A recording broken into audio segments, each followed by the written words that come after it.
ഇന്നത്തെ വചനം വിശുദ്ധ മത്തായി എഴുതിയ സുവിശേഷം 1-ാം അധ്യായം 16-ാം വാക്യം. യാക്കോബ് മറിയത്തിൻ്റെ ഭർത്താവായ ജോസഫിൻ്റെ പിതാവായിരുന്നു. അവളിൽ നിന്ന് ക്രിസ്തു എന്ന് വിളിക്കപ്പെടുന്ന യേശു ജനിച്ചു.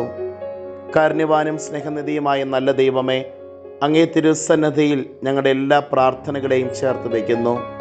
ഇന്നേ ദിവസം വളരെ പ്രത്യേകമായി പരിശുദ്ധ കന്യകാമറിയത്തിൻ്റെ പിറവി തിരുനാൾ ഞങ്ങൾ ആചരിക്കുമ്പോൾ പരിശുദ്ധ അമ്മയെപ്പോലെ ആത്മശരീര വിശുദ്ധിയോടുകൂടെ ജീവിക്കുവാനും ജീവിതത്തിൽ അനുനിമിഷം ദൈവികതയുടെ സന്തോഷത്താൽ നിറയപ്പെട്ട് മുന്നേറുവാനും ഞങ്ങളെ അനുഗ്രഹിക്കണമേ.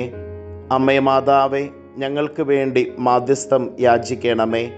നമ്മുടെ കർത്താവ് ഈശോ മിശിഹായുടെ കൃപയും പിതാവായ ദൈവത്തിൻ്റെ സ്നേഹവും പരിശുദ്ധാത്മാവിൻ്റെ സഹവാസവും നാം എല്ലാവരോടും കൂടെ ഉണ്ടായിരിക്കട്ടെ, ഇപ്പോഴും എപ്പോഴും എന്നേക്കും. ആമേൻ. ഇന്നത്തെ നിയോഗം ആത്മശരീര വിശുദ്ധിയോടെ ജീവിക്കുവാനുള്ള കൃപയ്ക്ക് വേണ്ടി പ്രത്യേകം പ്രാർത്ഥിക്കാം.